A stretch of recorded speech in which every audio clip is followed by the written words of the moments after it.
Hello! Contentious Top 10s is back finally with the best movies of this year. Well, technically this is going to come out tomorrow. We're filming on Saturday, so it's going to be... We're filming on New Year's Eve. Yeah, so It'll come out next year, technically. So yeah, you will be able to see this, the worst of. It's right now uploading. I should have that up for y'all, though I don't know why I'm saying it that way, because by the time you see this video, you should be seeing it. So let's just get on with it. Oh, and real quick, one thing. There will not be a Sunday Fun Day this week. Sorry, it's not because of these two videos, because actually we got more than enough time. Nothing's coming out. Yeah, there's nothing there, so I can't. I mean, we could try and go see... Assassin's Creed, yeah. But I mean, I don't care. Alright, so we're going to talk about We're going to talk about our top 10 favorite films of 2016. That is the one criteria that we do have. These are our favorites. These might not necessarily always be the best movies. They're the best to us. As always, kiddies, these are our opinions. Yeah, this is what we think. And there are some movies, like, I will just fully admit to y'all, I didn't finally get to see the rest of The Revenant when I was going to finally sit down and watch it. It's like, oh, it's off on demand. Okay, well, I gotta go buy it now. Cool. Thanks. So that was a fun little drive. So, sorry, The Revenant's not going to appear on this list. If I watch it again, I might do like a little short review. Say it's like it was one of the really great movies I've seen all year. Then, hey, throw it in somewhere like 4 or 5 or something like that. But hey, we need to get to the actual list. And we, of course, need to start with honorable mentions. But this time, since I let us off, you get to lead us off. I figured that's what you were going to do. Yep. Okay, my honorable mention is Zootopia. Wow, yours Zootopia is a lot lower than mine. Just let you know, Zootopia's on my list. Yeah, I see it. Yeah, I have it written down. Yeah. I see the number next to it, but I'm not going to reveal that to our studio audience. So. But yeah, it's a cute little movie. It's funny. It's a kid's movie. What can you really say about it? It's a kid movie. It's a kid's movie, but at the same time, it also has a lot of stuff that adults could enjoy. It has a plot. Relate to. It actually has a plot. I mean, let's just break it down. Bambi doesn't have a plot. Much as people may love Bambi, I was not one who grew up on Bambi. I grew up on more blood and guts, so sorry. Yeah. And weird. But Bambi really doesn't have any kind of a plot. Doesn't have any forward motion, really. Hell, Lady and the Tramp really doesn't have much of a plot. Yeah, I recently rewatched that on VHS, and it's like, yeah, it just kind of... goes, it's a story, sort of. Like Cinderella. I mean, technically there is a plot, but not... It's a very loose one. It's nowadays kids movie in the fact that it actually has some kind of forward momentum. It has very good visuals for what it is, especially when you compare it to the other big Disney movie besides Finding Dory, which, sorry y'all, I kind of curious about, but I just don't care. We didn't need a sequel to Finding Nemo. All the Pixar movies they could have done a sequel to, we've gotten 3 superfluous ones. Monsters University, which was wildly okay. It wasn't terrible, but it was unforgettable. I forgot about the movie. I've never seen it, so. I've seen it the whole way through. I barely remember it. That tells you how memorable it was. Cars 2, and we're getting a dark Cars 3 because Pixar's going insane. But Cars 2, which was follow-up to a mediocre movie, which somehow was even worse. Oh yeah, I forgot also the Toy Story movies. Again, I don't care about Toy Story, though. Yeah, what was the other? But yeah, it's strange. We don't get, like, an actual continuation of the Monsters, Inc. universe. That would be interesting. No, we gotta have a prequel. It's not very good. Talk about how Mike and Sully met. Yeah, pretty much until he's like, oh, hey, kids, got dreams, squash them. Yeah, it's like very depressing to children. I remember that much. Oh, yeah, until eventually we will get Incredibles 2. So that sounds like a good idea. Yeah, like, hurry up and give me Incredibles 2. Oh, but what I was saying about this in Moana, this one, they look good. It's stylized, but it's not super, super stylized to the point to where the CGI looks terrible. Like in Moana, the CGI was the computer effects were just kind of, at best, okay, and a lot of times not very good. Like the crab, he didn't look good when lights were on. When he was having his psychedelic freak out, it looked cool. But everything else in Moana looked kind of tepid. It looked kind of I think the crab looked like he was supposed to look tacky. Because he collects all this like gold and all this treasure and stuff. But see, it didn't look. How's the word I'm trying to look? I'm sorry, I'm a little lost for my words. Going on about Moana, it's like it didn't look good. It's what I'm just saying. It didn't look like it was. It didn't look like it was a bunch of gold pieces. It looked like clumps of computer effects sitting on him. None of it looked like these were separate little pieces. Whereas Utopia, a lot of the stuff you could see, like this looked like this was one particular effect they put, then here's another little effect. Like each little crack in the sidewalk is a little bit they added into it. I know that is kind of difficult for computer animators, but considering one movie on my list proves me right. And I will talk about that later. But yeah, it shows that maybe Pixar's or not Pixar, but sometimes Disney doesn't always know what they're doing. Maybe they get a little cheap with some of their movies, like Moana. Anyway, I'm just saying, Zootopia does it well. Zootopia did it really well. So we had to talk about all these other movies, talk about Zootopia. Yeah, I was just saying, Zootopia did really, really well. I mean, Zootopia actually has very good computer effects. It has a very complex story that, I think adults and kids can relate to.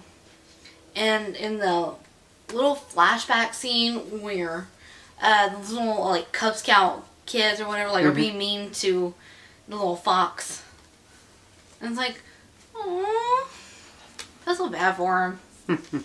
Yeah, you're supposed to. I know. It's supposed to hit you in the feels a little. It's Disney. They don't hit you in the feels at least once per movie. They're not doing their job right. Yeah, it's got a story that is easily relatable to, today. But at the same time, I think it's a little heavy-handed. Maybe. Well, it can get a little heavy-handed at times, I should say. I'm talking about not discriminating against someone. It's not just discrimination, but it's also being what you want to be. And it's got a little bit of a child message in the same way. Yeah. You are what you are, not what something else makes you. Yeah, it's like there were times, like, especially towards the beginning, where it felt like a little bit heavy-handed to me. How am I trying to put this?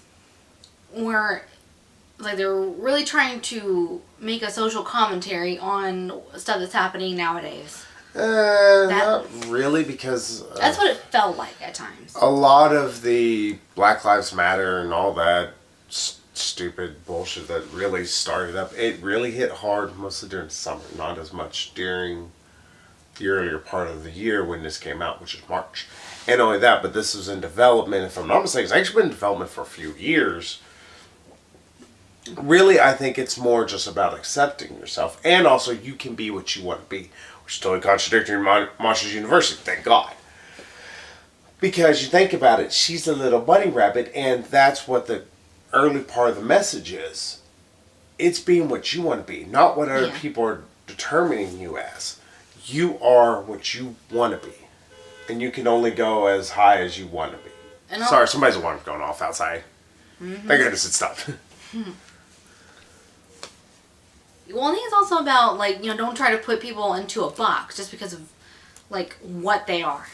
That's more about don't let yourself be put into a box. It's more self-empowerment kind of idea. Because you realize it's always about her pushing herself. Yeah. That's the thing. It's like, push yourself to be the best you can. Well, also she kind of has to, like, overcome, like, a little bit of prejudice of her own about him being a fox. She really doesn't come into that. In fact, that doesn't even really come up till near about 3/4 of the movie. Yeah. Whatever. Anyway, yeah, it's a cute little movie. The main bunny chick is she's hilarious. Yeah, she's voiced by Jennifer Goodwin, best known for playing Snow White on Once Upon a Time, and I really saw shades of Snow White, and then it's like very gotta have hope. I just saw her from He's Not That Into You. That's all I saw. Okay. Or He's Just Not That Into You. I'm sorry. Okay, did not know she was in that, but whatever. Yeah, she's the main lady in the movie. I've never seen it, so I wouldn't know. I would not know. Some I movies miss we a have to lot. show you, my young Padawan. I miss a lot, but yeah, what's your honorable mention? So, for something totally different, Hardcore Henry. God, I love that movie, What is that honorable mention, though? The movie has no plot. The movie does not have a story. Yeah, just let you know. The main actress in it has no ability to act. But it's insane. It's fucking bonkers. And it's so much fun. I mean, it's a unique perspective on how to be able to do a movie. You do it the entirely first person. You really have to know how to get the best out of your camera shots as a director. The more I've thought about this, more I'm like, this is actually really kind of technically genius, because you need to know the right timing cues to be able to get your actor to turn. You also need to know the right angles to get your actor to be at. You have to get the right actor height and everything. There's a lot of technicalities that have to be done very well. Yeah, just let you know, it's on my list. Mm-hmm. Yeah, I've heard people complaining about, it's like, oh, you never hear the main character talk. It's like, that is for a reason. Because it's supposed to be kind of you as the character, sort of, in a way. Yeah, though you do have to imagine that you have a dick if you're a woman then. Yeah, it's like you are seeing it through his eyes, through the character's eyes.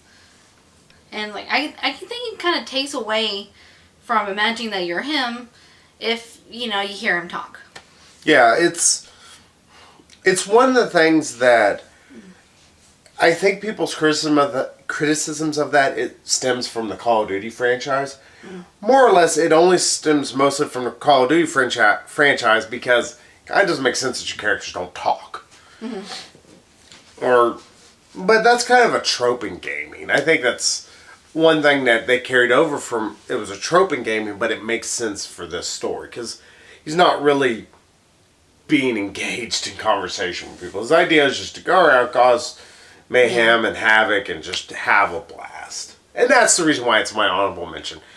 I can't keep this movie from being on my list, but really thinking about the movie compared to everything else that is on my list, it's like its story is the problem. I love that it's so much fun, but when you don't really have a story, it's like you're just going from action sequence to action sequence to action sequence with very little thin lines holding it together.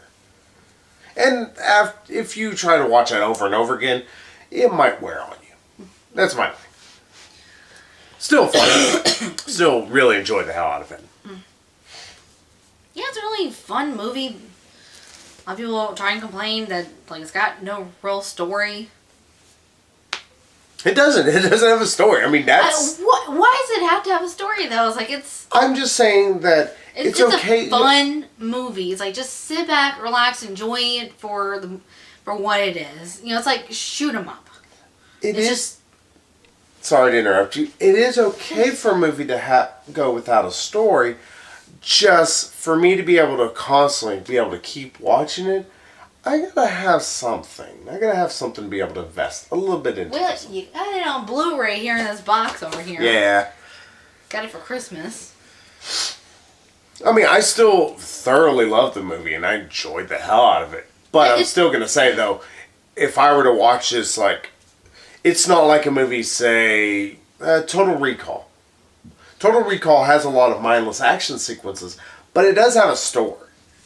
I can watch Total Recall's story, especially considering there's a lot of implications about it. Might be a dream, might not be a dream. Who knows? If anybody's saying I'm spoiling Total Recall, it's 25 years old. The original, obviously. Yeah, there was no remake. The remake does not exist. I don't care what anybody says. That is not a thing. Yeah, I love a good mindless action movie, but there's some of these movies that I can consider a little bit heavier because they have a story that I invest myself in. And also, they might have struck me a little bit better. Sorry, just keep crap out something right next to me. Mm-hmm.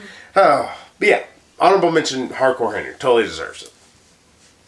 What about your first number 10? I am going to probably get shit for this, for not necessarily for including it on my list, but for not having it higher on my list.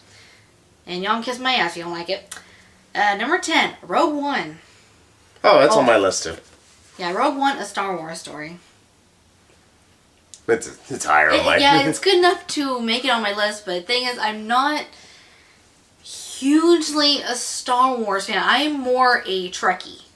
I can do the live long and prosper thing. You know, Star Trek Beyond was on your worst stuff, so... Yeah.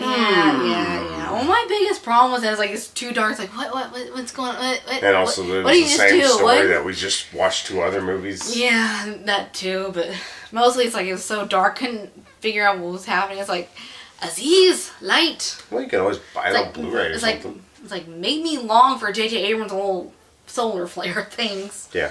It was Tien and the shit out of that thing. Nice little Dragon Ball Z reference that went over her head completely. I'm going to show her the entirety of Dragon Ball Z. I have it on DVD. My brother got it for me for Christmas. I'm like, I'm going to show you the entirety of Dragon Ball Z. All 9 seasons. Note to self, kill your brother. 300 some odd episodes of awesomeness. That's what you think. And then we get a 5-minute battle that somehow lasts like 7 episodes. It's confusing. Dragon Ball Z is to time what Power Rangers is to science. It just takes a baseball bat to it, beats the ever-living shit out of it. It don't care. And you're like, wait, huh? There are probably worse sci-fi shows and movies that I'm not even talking about that. Just talking about how brutal it is to science. Like, hey, in space you can breathe. No, you can't, Power Rangers. Sorry.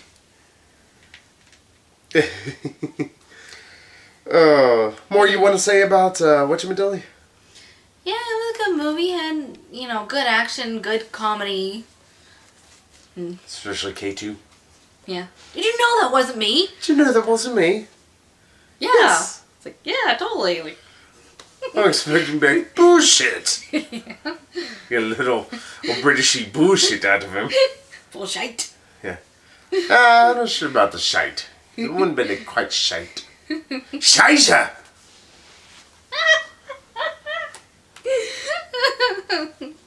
I enjoyed the hell out of Rogue One. I'm not going to say more because I'm sorry. I'm going to talk about more here in a little bit. Should we move to my number 10? Go ahead. Oh, I'm actually going to get shit for this one because I included it. Sausage Party. It's on my list, just to let you know. I know people are like, it's stupid. It's got a lot of stupid humor. It's my kind of stupid humor. That's the thing. I like this kind of stupid humor. There's some decently earned fart jokes. They're not littered all over the place. There's not a ton of pot references, strangely enough. There's a few, but not as many as you would expect for a Seth Rogen movie. Some decent puns. Yeah. The puns that'll make you smile. But also, it's like, will make you laugh. Like, you hear Meatloaf singing, and then he's a giant meatloaf. It's like, that's so stupid. It is funny. Mm-hmm. It's Cloudy with a Chance of Meatballs spliced together with a bit of Fritz the Cat. It's not quite got the edge Fritz the Cat even has. Fritz the Cat is really... If I'm not mistaken, Fritz the Cat is like one of the few rated X animated films. Yeah. Fritz Cat's awesome. If I can ever find it on DVD, I will get it. Never seen it. When I get it on DVD, I shall show it to you. But yes, great movie. Still funny. I still laugh at it. Mm-hmm. I know it's stupid, but I don't care. It's my stupid. I like my stupid.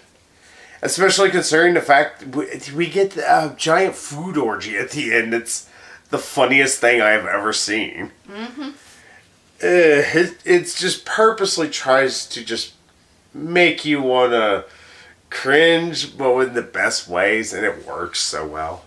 Yeah, it's like with the point where it's like, it's like where you're just kind of shaking your head and sighing, but like you also got a smile on your face and just like you can't help yourself. Yeah. Like it's dumb, but it's an enjoyable kind of dumb. It's like don't overthink it. Don't bring your brain into this. Really. Sorry, just move some out of your way. It's like just sit back and enjoy the jokes. Yeah, I would get it's like people who don't like Seth Rogen. It's like his humor is very much on evident there. It's really up front, but just let it be what it is. Mm-hmm. So, what do you have to say for your number 9? Moana. Oh, Moana sucks so hard. Because I saw so much other shit, it missed my list. I saw so many bad movies this year. Missed the worst of list. Yeah, that's the reason why I said since I watched so much shit, it missed my list. Yeah, but... Like, I don't mean shit in the general term, like, I just want some shit. No, I mean, I want shit. Well, I'm just saying that, like you said, my list, like you include, like you could mean this list or our worst of list. Obviously, you mean the worst of list. Yeah, I've seen about 40 some odd films from this year. No, I think 39. Might be close to 40. I can't remember. I have to count. I'm not that worried about it. Oh yeah, Moana was a thing. It was a cute little movie. But cute doesn't make a good story. It doesn't make interesting characters. It doesn't make for a good... I feel it had a good story.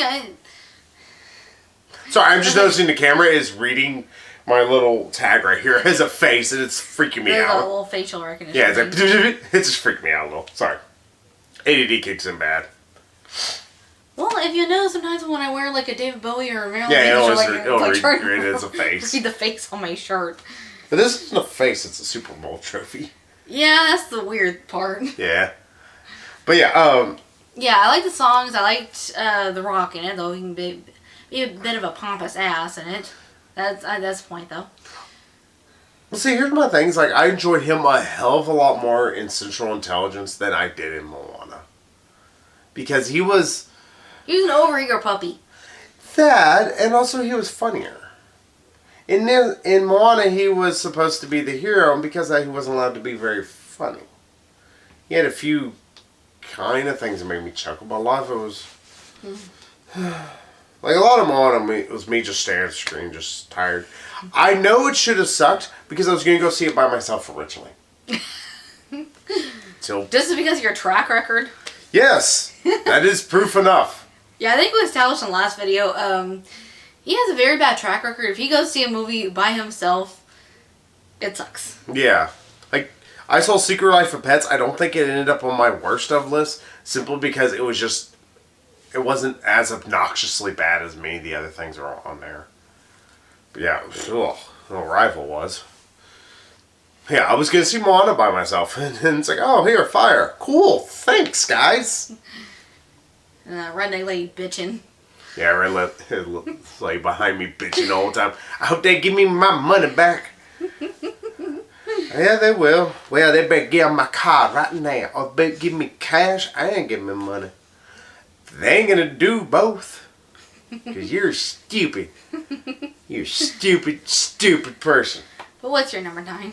My number 9 is something we saw fairly recently. It's probably why it's ended up so high. Passengers. Passengers was actually a very... I know some people complain, and I get it. It can come off a little rapey if you don't watch it. I read this one lady's comment. It was hilarious to me on Facebook. Because Screen Rants did this thing where they're like, oh, we're talking about Passengers. Why is it a failure? And blah, blah, blah.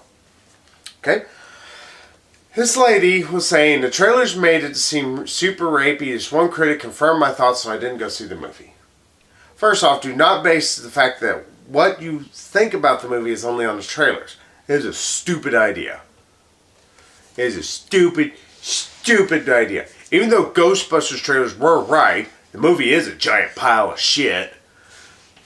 And even though Blair Witch trailers were right, actually Blair Witch trailers were dead wrong because they made it look boring when in the actuality... Worse than that! Yeah, it was worse than boring. It was terrible. It was everything you could put into a film wrong. I don't think it helped the toddler and the baby. Yeah. Behind our theater watching that. It's like... Bird's like, yeah, let's bring a baby to a rated R. A toddler and a baby... Parents of the Year. Yeah, to an R-rated horror film. Parents of the Year, like I told you. Also, the guy brought his kids to Hardcore Henry. That was hilarious. It's like... No, it was an asshole because he asked us... making a big statement. Asked us to move, even though there was like 5 people all together. His kids and himself made 8. It's like, seriously, dude, you go up 1 row. That's what the fuck we did. Like, fuck it, there's no one here. But yeah, Passengers was actually... I would agree with a lot of the people who have actually liked it, and they've expressed why they like it. They get the loneliness. Yeah.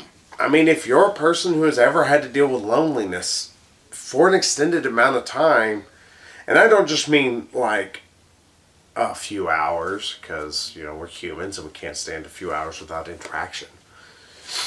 But I mean, literally, cut yourself out. Well, actually, literally would not be a good thing to say there. Cut yourself off. Yeah, cut yourself off from everything. No internet, no anything. You're gonna get lonely. You're gonna urge for just conversation almost. You could be the most cynical bastard in the world who doesn't like other people. You're gonna eventually want to start talking to somebody else. That's why the internet was invented, I swear. Yeah. I want to talk to son of a bitch over like, here and bitch about this movie. I was like, Then we're showing pictures of my dick. Yeah, I hate people, but every once in a while it's like, I need to connect to the outside world to confirm that there are other human beings out there. I'm just saying, like, you know, how we're connecting right now. Yeah. It's like, I'm not a people person. Yeah. But, it's like, and I'm an only child, and I don't make friends very easily, so it's kind of a lonely existence. Yeah, and not as lonely as this, I will grant you. Yeah, but, this is like an extreme isolation. Yes, but yeah, that's why I love the internet so much. It's like, I don't have to really interact with people if I don't want to, and it's not really as awkward as in person, but I can still kind of confirm, it's like, okay, there are other human beings out there, there are other things out there. Yeah. That's the thing. It's like he doesn't just have a lonely existence ahead of him. He has a lonely, for sure, death existence ahead of him. And that's the reason why I can understand that. And it's like, sure, it actually wants you to question his motives. Like, should he have done it? And it never tells you, well, yeah, he should have. Because, honestly, if he had just waited a little bit, maybe he would have lived. Maybe he wouldn't have. Who knows? Yeah. Because, I mean, then there's, you know, the giant plot device that came in. Hi, I'm Joaquin Ex Machina. How are you doing? I was random. That's the one stick against the movie, and that's the reason why it's low on my list. And also because it's so new, I'm wondering, it's like, will it hold up as well positively to myself over time? But still, I enjoyed the movie for what it was. Still a very pretty movie to look at. So, yeah, I liked it. It was... like, it had a good love story. Mm-hmm. And like I said, like, you can understand why he did what he did. Can understand why she did what she did. Yeah, it's like, it's not a black and white issue, really. It's like, you're kind of on both their sides. Yeah. It does it well. Yeah. Because, like, she's very understandably pissed. But at the same time, it's like, you're kind of, it's like, no, dude, don't do it. It's like, you know it's not right. But at the same time, it's like, yeah, we know you're going to do it anyway, because, yeah, we feel you, man. Mm-hmm. Oh, so what about your number 9? Number 8? Oh, yeah, number 8. I'm so my 9. Tell us your number 9 again. What was it? Remember, I'm going first this time. Uh-huh. Number 8, we've already discussed this, Hardcore Henry. Funny, I think that's the score you gave it. Possibly. Yeah, the next few, like we've already discussed. Yeah, we're going to be like going back and forth over stuff we've already talked about. Blah, blah. So, still enjoy the hell out of Hardcore Henry. Yeah, it's like just mindless action movies. Like, just sit back and enjoy the carnage. Turn your brain off, bro. Like, enjoy some of the silliness brought to you by the guy from District 9. Yeah, he's from District 9, Elysium. Who he is probably one of the best parts of Elysium because he is insane in that movie. And he's also... I'm going to give a small, quick, brief review of Chappie. Chappie is the most frustratingly good movie there is. He does such a phenomenal job portraying a robot who has to pretty much grow up overnight. Or over the course of like a week or so. It's sad as can be. It hits you in the feels in the right places. And then there's fucking ninja in it where you want to smash his face into a window for an hour straight and you want him to die. I want him dead and I want him dead now. Oh, sorry. Random little bit of anger there. Why don't you tell us how you really feel, honey? Well, it's a movie that can be so good. It just needed a better actor doing that guy. And it's bad because Charlton Copley, I believe is his name. He's fantastic. He's a fantastic actor. You can even see it in here. He's a fantastic actor in Hardcore Henry because he has to do all these different mannerisms, all these different impressions, all these different ways, different versions of himself. Yeah, and it's so probably fun. a bit of silliness. Yeah, to the movie and it does, and it's very fun because of this. And that's one of the things I loved about the movie. Yeah, I think because it is kind of in first person, so you can't just like sit back and enjoy, like maybe kind of imagine some of the people getting killed as people from your own life. Like if you work in retail, like one particular rude customer, it's like okay, here's one asshole.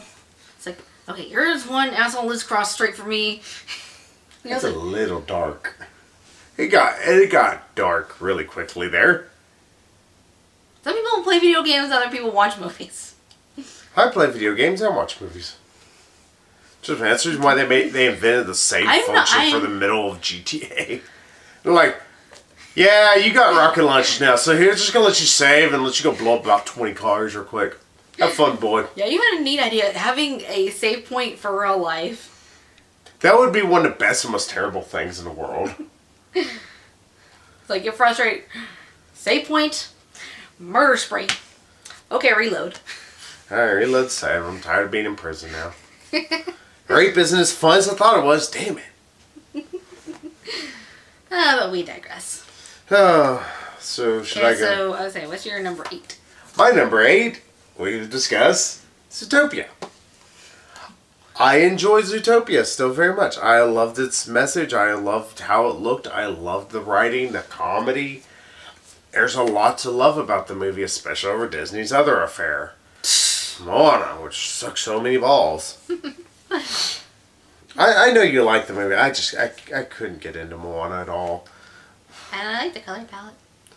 See, Zootopia had a much more diverse color palette. Yeah, like all these different areas, like yeah, you have lights, you have lighter colors, darker colors, you have warm colors, cool colors. yeah, like you have all these different habitats. Is what I'm trying to say. Mhm. Yeah, and that produces. Yeah, like that's an interesting kind of thing. All these habitats kind of all connected together. It's like, oh, that's kind of neat. Yeah, and that's the reason why Moana's very blue color palette. It got really old really quickly.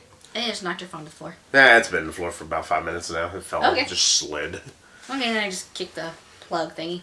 Oh, well. Yeah, Zootopia, don't need to say too much more. Just still fantastic movie. Deserves to be on it. Be very high up this list. Go watch it if you haven't seen it. So what about you? Number 7 is another one we've already discussed. Sausage Party. That's such a stupid but fun movie. Yeah. Dumb. Yeah, that's kind of the point of it. Just. Yeah, there's so many dick references. Yeah. And so many lesbian references. Mm-hmm. Yeah, it's Salma Hayek as a taco. As a lesbian taco. Yeah, it's so hilarious. So how she's a pre-made taco, I wonder. Is she a frozen taco or what? But that's a whole other discussion to try and get into, and I'm not going to try and get into it. And if people who actually have talked about this, and I've looked at it before, I'm like, are people really trying to try and dice into how Sausage Party works within its own universe? It just is. It's a thing.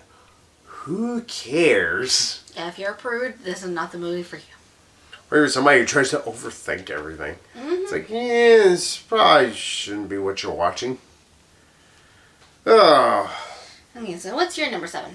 My number 7 is a movie I almost forgot about. The Nice Guys. Oh. Starring Russell Crowe and Ryan Gosling. I did a review way back when. I was in it despite the fact that I hadn't seen it. Yeah, and I wanted to show Megan it because it's actually a really good movie. It really wants to be in the 80s instead of the 70s. Though why it wasn't just set in the 80s, I don't know. But not going to ask about that anymore. But still, it's got a really good mystery. Kept me guessing for the most part. We have some fantastic acting. We got actually pretty good thriller and mystery film. Something Michael Jackson playing in my head. Yeah, because this is Thriller. Thriller Night, is that what he says? Thriller Night. I don't know. Michael Jackson rolling over his grave. Yeah, maybe a little bit. Yeah, who was it? Was that you that said, I wouldn't be surprised if Michael Jackson came back just get hit by a bus? Oh, yeah, because I was talking about how many people people die year. in this year. It's like, oh, there's just so many singers. Like, Dave Bowie, Prince, George Michael. George Michael just passed away. Yeah, it's like, oh my god. And Debbie Reynolds did just too. Just the other day. Yeah, the trifecta. The cousin three is what I'm saying. Well, we've had more losses. We've had the preacher from MASH just recently passed away. The voice actor for Alf just died like 2 days ago. The inventor of the Red Solo Cup, do not start singing.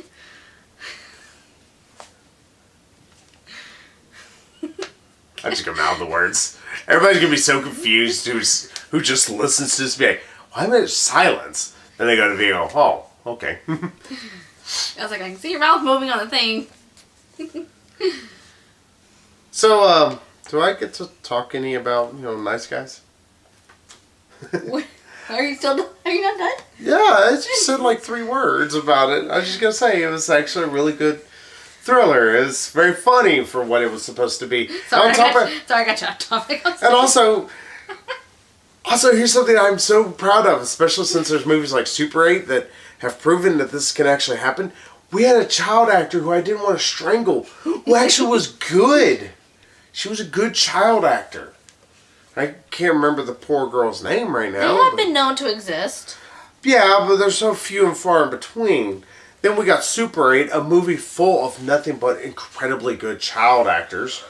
And then you had this, where the only child in the movie, she's a fantastic actress. It's like, it was a great movie. Those who have not seen it should go see it. It was really, really damn good. Yeah, you're 6. Number 6. Yet another one we have already discussed. Passengers. Mm-hmm. Surprised it's so high on your list. Then it gets past, just, Why are you surprised? I just figure, Zootopia was better. Of course, you didn't see Nice Guys, so... Figure you also like Hardcore Henry more. Hey, no.